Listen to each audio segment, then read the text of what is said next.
Nous avons souvent parlé du moment où le peuple de Dieu recevrait le sceau final afin qu'il puisse vivre finalement sans médiateur et sans intercesseur pour faire face au temps d'épreuve lors des derniers événements de la terre, c'est-à-dire les plaies.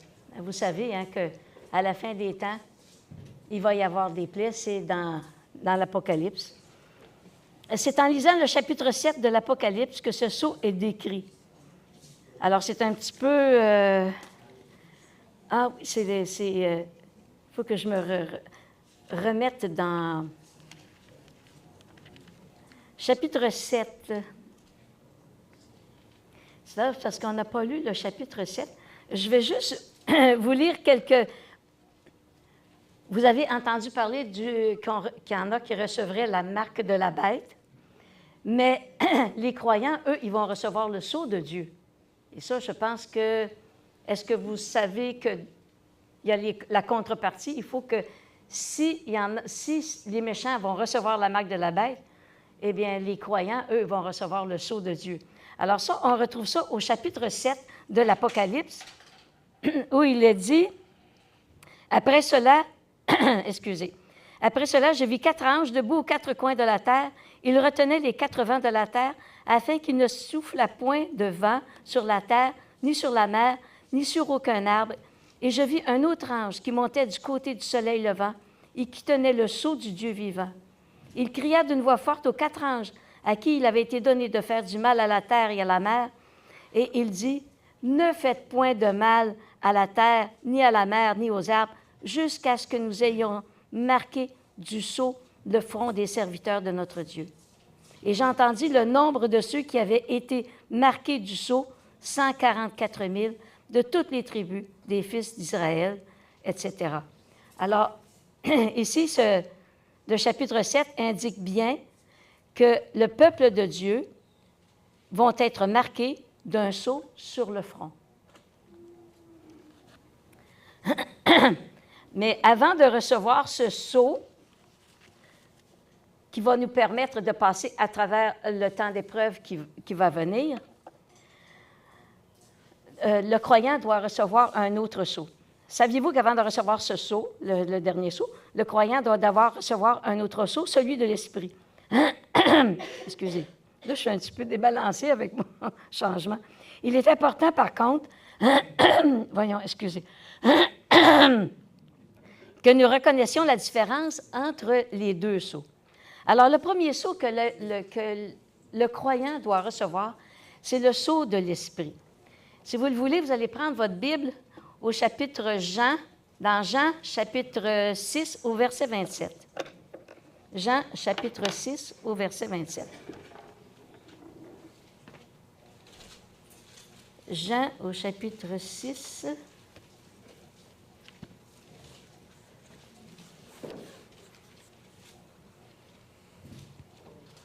Au verset 27.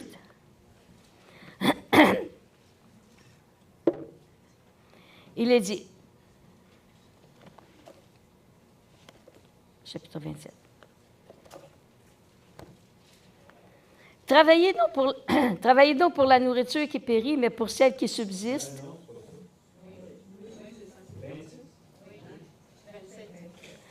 « 27b, chapitre 6, Jean 6, verset 27, on va prendre B.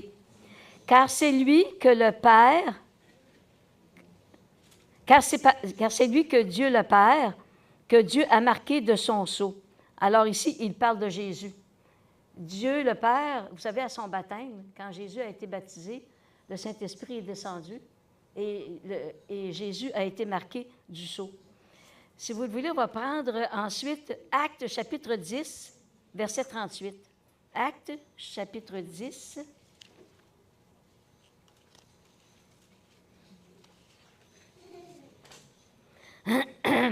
Verset 38, il est dit, « Vous savez comment Dieu a oint du Saint-Esprit et de force Jésus de Nazareth. » Alors, on voit encore ce texte ici, que Jésus a vraiment été marqué par un sceau, celui du Saint-Esprit. Si vous prenez ensuite, on revient dans Jean chapitre 3, verset 34. Jean chapitre 3, verset 34.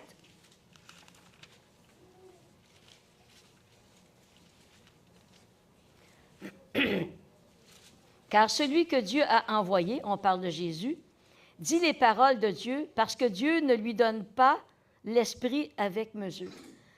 Il y a plusieurs textes dans la Bible qui nous montrent que Jésus a vraiment été oint par son Père. Il a reçu vraiment l'Esprit. Et cet Esprit, l'Esprit Saint, Dieu veut nous l'accorder. Alors ça, on le voit dans Éphésiens, chapitre 1, versets 13 à 14. Alors, quand on devient chrétien, Dieu veut nous donner cet esprit. Et dans Éphésiens, on nous montre que Jésus désire nous donner cet esprit. Éphésiens, chapitre 1, versets 13 à 14. Attendez un petit peu, Éphésiens.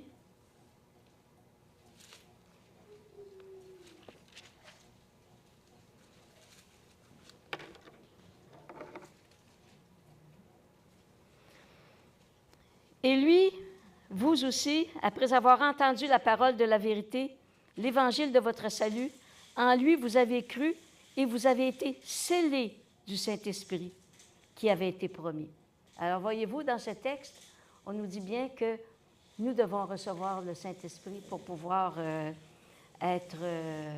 quand on devient enfant de Dieu, on reçoit le Saint-Esprit. Prenez au chapitre 4, au verset 30, toujours dans Éphésiens, chapitre 4, au verset 30. « N'attristez pas le Saint-Esprit de Dieu, par lequel vous avez été scellés pour le jour de la rédemption. » Et finalement, 2 Corinthiens 1, 22 à 21. 2 Corinthiens,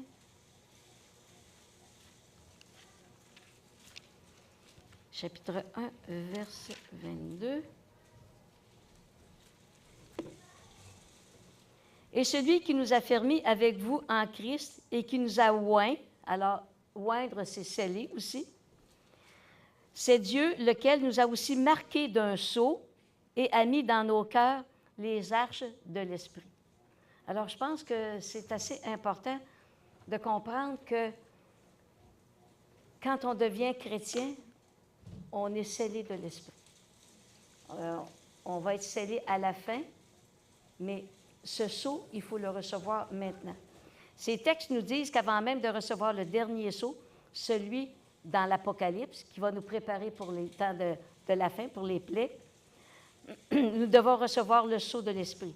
C'est scellé de ce sceau que les serviteurs de Dieu pourront proclamer très fort, non seulement les messages des 3 anges d'Apocalypse 14, parce qu'on l'a vu hier un petit peu, les derniers messages adressés à l'humanité, aux 2,3 milliards de chrétiens dans le monde, se trouvent dans le chapitre 14 de l'Apocalypse. Et dans celui d'Apocalypse 18 aussi. 18, c'est tout simplement un rappel de sortir de Babylone. Ce dernier rappel au monde de sortir de Babylone. Alors, à ce moment-là, on va appeler ça le grand cri. Le Saint-Esprit devra assister les serviteurs de Dieu sur terre. Ce sera spécialement vrai lors de la proclamation d'Apocalypse 18.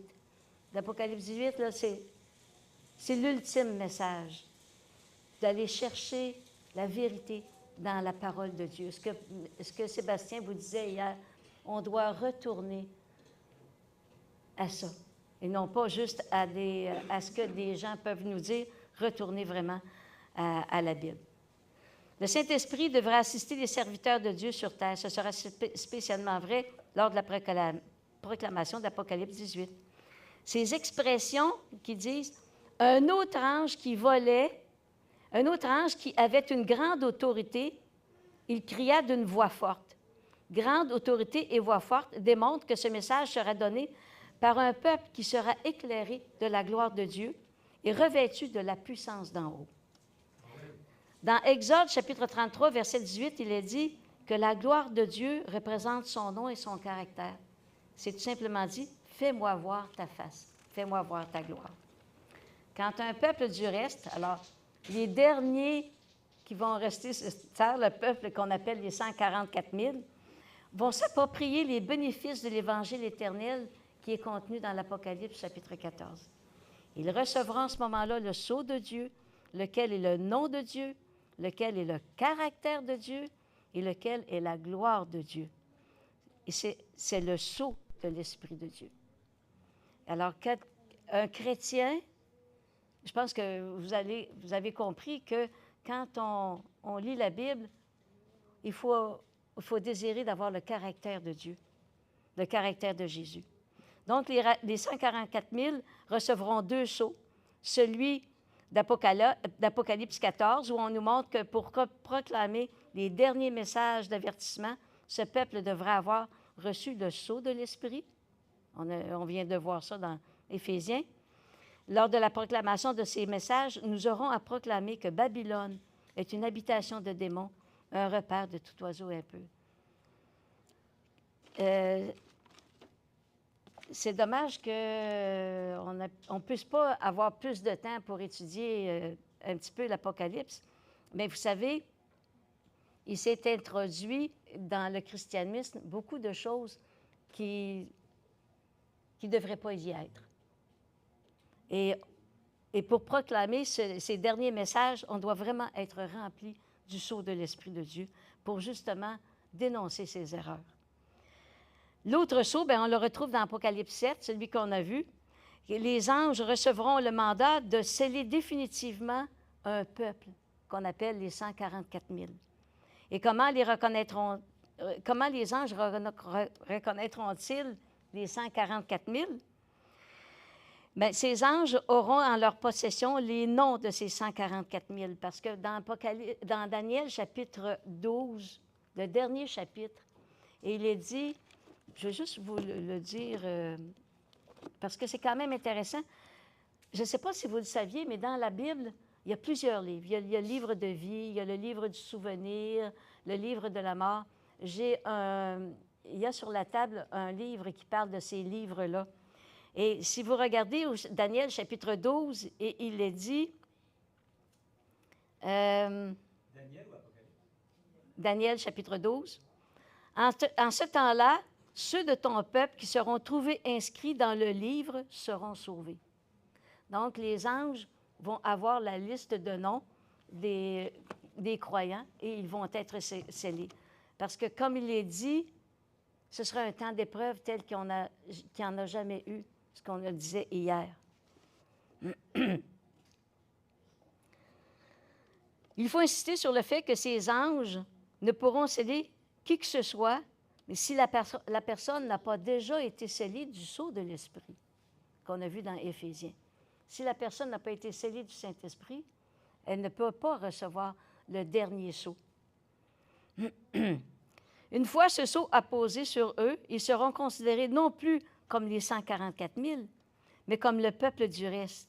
Ou le peuple du reste, mais simplement comme serviteurs de Dieu. Et ça, moi, ça m'a toujours interpellée, parce que si vous regardez dans le dernier chapitre de l'Apocalypse, le chapitre 22, on ne parle plus d'une Église, on ne parle plus d'un reste ou d'un peuple du reste. On parle des serviteurs de Dieu. Mettons chapitre 22, Apocalypse, chapitre 22, au verset 3. Le trône de Dieu et de l'agneau sera dans la ville, et ses serviteurs le serviront et verront sa face. Au verset 6, c'est marqué « Pour montrer à ses serviteurs les choses qui doivent en fait arriver. » C'est écrit aussi juste en bas « Et son nom sera sur l'offre des serviteurs de Dieu. » Le sceau des anges est un sceau spécial du fait que ceux qui seront scellés seront déclarés serviteurs de Dieu. L'ange qui se charge de cette mission est décrit comme ayant le sceau du Dieu vivant. Cet ange qui dirige les événements crie d'une voix forte aux 4 anges à qui il est dit de ne pas faire de mal ni à la terre, ni à la mer, ni aux arbres, jusqu'à ce qu'ils aient marqué du sceau le front des serviteurs de Dieu. Ce groupe de personnes, les 144 000, sera unique dans toute l'histoire de l'humanité. Leur conversion, leurs expériences avec Dieu, leur compréhension du péché, ils auront bien compris la différence entre la Nouvelle Alliance et l'Ancienne Alliance. Est-ce que vous savez ce que c'est, la Nouvelle Alliance et l'Ancienne Alliance, vous avez déjà entendu parler de ça? Oui? Bon. Ils développeront un caractère qu'aucun autre groupe de saints n'a jamais connu auparavant dans l'histoire du christianisme. Ils vaincront le péché comme Christ a vaincu. Car le but actuel de la proclamation de l'Évangile n'est pas de préparer un peuple à la vieillesse puis à la mort, mais à la translation. Nous avons une place unique dans l'histoire du salut en tant que peuple du reste, en tant que serviteurs de Dieu. Et c'est ce que ce matin, nous voulons pour vous, que vous puissiez vous consacrer au Seigneur comme vous ne l'avez jamais fait, pour faire partie de ce peuple du reste, pour recevoir le sceau de l'Esprit, pour ensuite recevoir le sceau des anges lorsque Jésus va revenir. C'est ma prière ce matin.